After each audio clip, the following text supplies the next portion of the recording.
A gente continua falando dessa suspensão da China e também os impactos para o mercado, né, Li? É isso mesmo. Assunto para a analista de mercado Lígia Pimentel, CEO da Agrifato, que já está aqui conectada com a gente mostra agora então. Lígia, seja muito bem-vinda. Bom dia mais uma vez. Bom dia. Bom dia, Lilian. Bom dia, Pedro. Tê-la aqui com a gente. Vamos comentar, né, um pouquinho mais sobre essa suspensão. Isso continua mexendo com os mercados. O mercado da pecuária, né, está preocupado. De fato, isso foi uma manobra chinesa. Como você está interpretando, né, essa suspensão? Lilian, a gente está agora em momento de safra, né? Sazonalmente, agora o regime de chuvas ele muda, ele começa a ir, né? A pluviosidade começa a ir embora, a gente tem menos luminosidade, as temperaturas começam a cair, isso desfavorece o crescimento do pasto, o pecuarista se vê pressionado a vender o boi e agora é safra. E em safra, assim, normalmente vem muita notícia ruim, né? Porque qualquer movimento, qualquer saidinha de algum cliente internacional que seja, ou uma esfriada do mercado doméstico, acaba mexendo com os preços. Então, isso acaba tomando uma proporção grande. Não que não seja importante. Hoje, a China é responsável por levar de 15% a 20% de tudo que a gente produz. É uma participação bem grande, né, na nossa produção. Então, tudo que acontece com China tem um reflexo grande aqui, representativo sobre a formação dos preços domésticos, tá? Então, eu vejo isso como importante, sim. Um ponto legal da gente destacar é que isso atinge principalmente regionais, né? Atinge as regionais ali de onde estão esses frigoríficos. Nós tivemos uma notícia semelhante. Ontem teve uma auditoria lá em Mozarlândia, que foi o primeiro frigorífico a ser suspenso, faz mais ou menos uns 20 dias. Era para ter durado uma semana também, durou mais. Atingiu principalmente o movimento ali regional, os pecuaristas perderam o prêmio.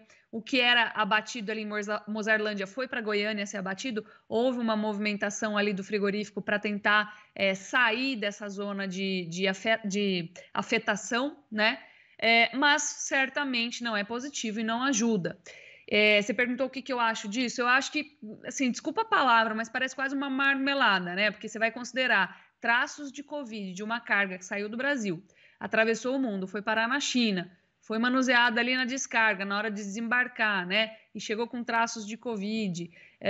Então, assim, parece quase que um momento de desinteresse ou menor interesse de comprar, né? E que isso está sendo usado para fazer uma certa pressão sobre os valores negociados. Essa é a impressão que fica, porque é uma coisa assim bem improvável de chegar lá e contaminar alguém, de chegar mais. A gente sabe que a China está com essa política de Covid zero, estão com os lockdowns lá, principalmente em Xangai, mas isso acaba afetando, sim, é notícia ruim. A gente tem exemplos de pecuaristas, por exemplo, que chegaram a travar o preço do boi. Então, a queda agora, durante a safra, do preço do boi não está atingindo ele. O que está atingindo ele, sim, é a perda do prêmio China, que estava salvando a operação dos animais. E agora, sem esse prêmio, né, como ele está ali na região de um dos frigoríficos afetados, ele acaba tendo a sua margem reduzida. Então, é uma situação que, com certeza, vem para incomodar bastante. Oi, Lígia, tudo bem? Novamente agradeço sua participação aqui no Agromanhã. Você sempre é muito bem-vinda. Lígia, em relação ao comportamento, né? Você disse que são questões mais aí regionais, mas o comportamento da arroba do boi gordo, como deve se manter aí nessa semana, uma vez que existe até mesmo uma expectativa de que isso possa perdurar, né? Torcemos para que não, mas em uma eventual situação, né? Como é que fica a arroba do boi, como é que está sendo essa especulação, o mercado acerca disso? Pedro, com certeza a especulação é negativa, né? O pecuarista ele fica bem revoltado. Como eu falei, isso vem no momento em que notícias ruins têm um peso um pouco maior, porque nós temos um pouco mais de oferta de gado. Isso é normal, isso é sazonal, tá? Mesmo em fases de alta de ciclo pecuário, quando o abate está reduzido, nós temos a sazonalidade exercendo sua influência sobre a formação de preços, como falei, agora começa a secar, fica frio, tem menos horas de luz, né, durante o dia, e isso faz o capim não crescer mais com a mesma intensidade de antes, então a gente tem menos pastagem, o pecuarista se vê forçado a vender o boi daqui a pouco, principalmente em maio, né, isso já começou agora em abril, mas principalmente em maio, então uma notícia dessa vem para forçar ainda mais o mercado para baixo, tem um reflexo, né, consequências mais rápidas e maiores, mais intensas, então o pecuarista ele fica desanimado. A expectativa, por conhecimentos anteriores, né, de como China opera, China é um mercado bem temperamental, que compra e descompra, vamos falar assim, né, usar essa palavra errada aí, esse neologismo, compra e descompra em ondas, agora está na onda de descomprar, vamos falar assim, então o pessoal reduz aí o ritmo de compras, tenta pressionar os preços para baixo, E como falei para você, isso tem uma influência hoje na formação dos preços domésticos muito grande, já que a China leva de 15% a 20% de tudo que a gente produz. Dentro do que a gente exporta, ali, a China leva mais de metade. Então, assim, se você considerar o nosso mercado doméstico ele estava bastante pressionado por desemprego e inflação, tá? Para algumas plantas frigoríficas, principalmente as que fazem China era uma salvação tanto de volume, porque compra muito, quanto de preço, porque estava pagando bem, principalmente em dólares. E aí, essa derrocada que deu o dólar também acabou prejudicando a operação China e a saída de China, pior ainda. Então, fica essa sensação amarga aí, esse gosto ruim na boca, né? E a gente tem, de fato, um pessimismo, inclusive, conhecendo China, em relação ao tempo que vai levar para reverter isso. Nós temos o exemplo de Mozarlândia, que era para ter durado uma semana, já fica mais de 20 dias. Ontem teve uma auditoria, parece que foi tudo bem, mas a gente ainda não tem resposta sobre o que aconteceu depois dessa auditoria. Vamos aguardar, mas a gente espera que dure mais de uma semana assim, essas suspensões. Pois é, e diante desse cenário pessimista que você trouxe para a gente, Lígia, qual deve ser a postura, né, do pecuarista diante de altos custos de produção, diante também desse chegada aí de meio do ano, né, onde as pastagens ficam com uma qualidade inferior? Como que deve ser a postura do pecuarista nesse sentido? Lilian, a gente tem que entender que nada dura para sempre, isso é uma etapa, né? E é como eu falei, isso é sazonal. Então, é importante o pecuarista saber de antemão, entender, ele entende muito bem dentro da fazenda, né? Como funciona a sazonalidade, como funciona o regime de chuvas. Ele precisa entender agora como isso funciona de fato sobre os preços. Muitas vezes eu sinto que o pecuarista ele fica um pouco revoltado com a queda de preço, ele precisa entender que lá para março, né, fevereiro, os preços estavam quase até subindo um pouquinho. Em São Paulo chegaram a bater 350 quando a gente fala de boi China, né? Então era um bom momento para se negociar de maneira antecipada. A gente fala muito desse assunto. Nunca sabemos quando vai ser o pico de mercado, nunca sabemos quando vai ser também o fundo do mercado. A gente consegue sim focar em sazonalidade de preços. A gente sabe que lá para abril, maio, os preços costumam cair por conta dessa falta de chuvas, esse regime de chuvas que muda de luminosidade e temperatura, né? Então, ao aproveitar esses momentos em que o boi gordo ele está com os preços um pouco mais favoráveis para fazer negócio antes, e a gente tem aí bolsa, boi a termo, contratos de opções, né, para fazer aí comercialização antecipada. Esse é um ponto. Outro ponto que eu acho que é muito legal a gente destacar, e eu gostaria que todo mundo prestasse muita atenção, é que isso não dura para sempre, né? A safra ela é sazonal, ela passa, ela vai embora. Então, normalmente, a partir de junho, a virada de junho para julho, ou julho para agosto, essa situação ela se reverte muito. E o que tem na sequência é uma falta de animais, porque já não tem pastagem. Para engordar esse animal, eu preciso utilizar aí algum concentrado, uma ração. Isso é mais caro, não é todo mundo que tem estrutura, né? Então, no Brasil, na média ainda, falta boi de pasto, falta boi no segundo semestre. Outra coisa, hoje a operação ela está ruim, né? A operação que estava boa lá no começo do ano, principalmente ali em fevereiro, março, ela se inverteu. Ela está difícil de pagar agora, tá? Então, o que significa isso? Significa que está todo mundo desanimado com a atividade.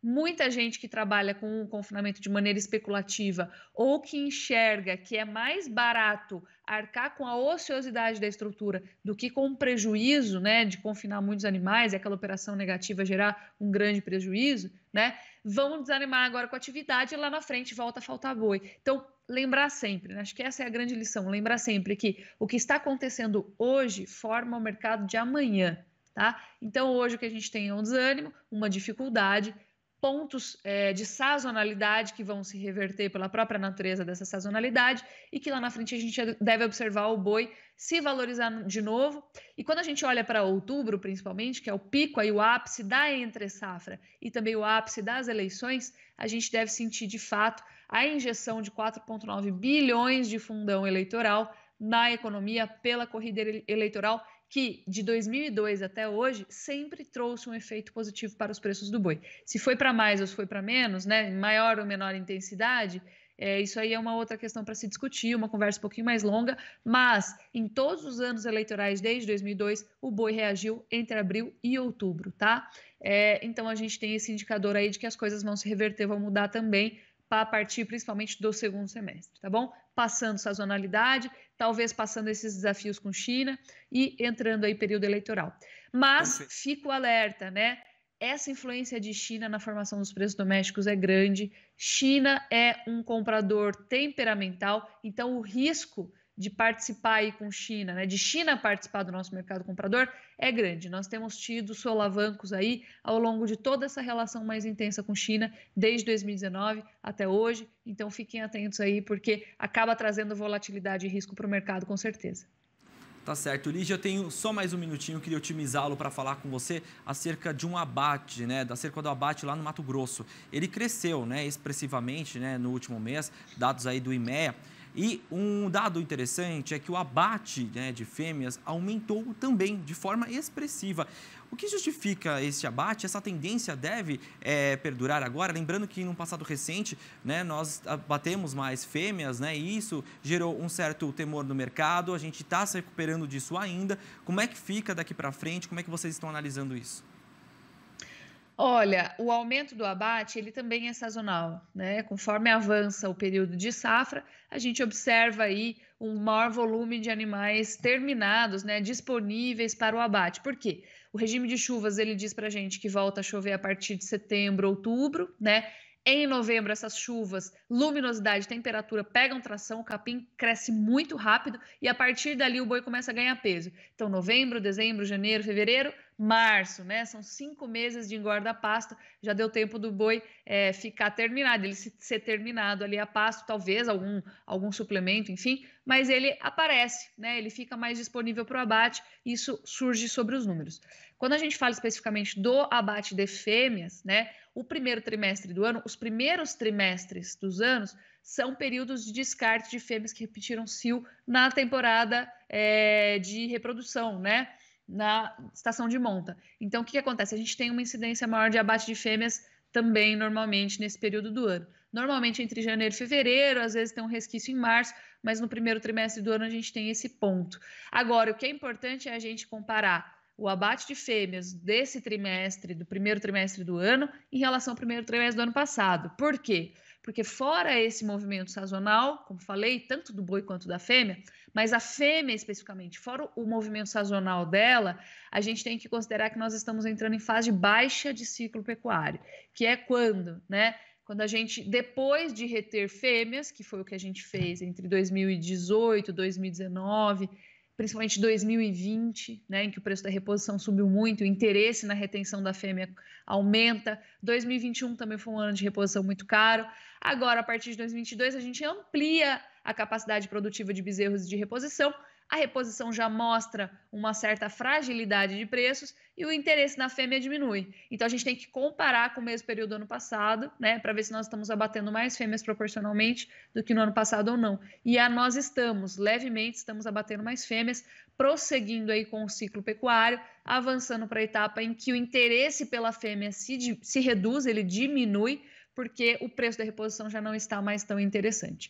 Novamente, eu falo, né, o que acontece hoje forma os preços de amanhã. Então, esse baixo interesse na manutenção das fêmeas na propriedade, que deve prosseguir pelos próximos 18 meses, agora é tendência de longo prazo que a gente está falando, né? Esse abate acelerado de fêmeas que ele deve continuar se acelerando pelos próximos 18 meses, pelo menos, vai gerar um desinteresse, uma menor produção de bezerros, que lá na frente vai se refletir novamente em fase de alta de boi gordo, que deve começar mais ou menos daqui uns 18 meses. Então, estou falando de tendência de longo prazo, tá? Perfeito, Lígia. Que aula. Obrigado, Lígia. Foi ótimo.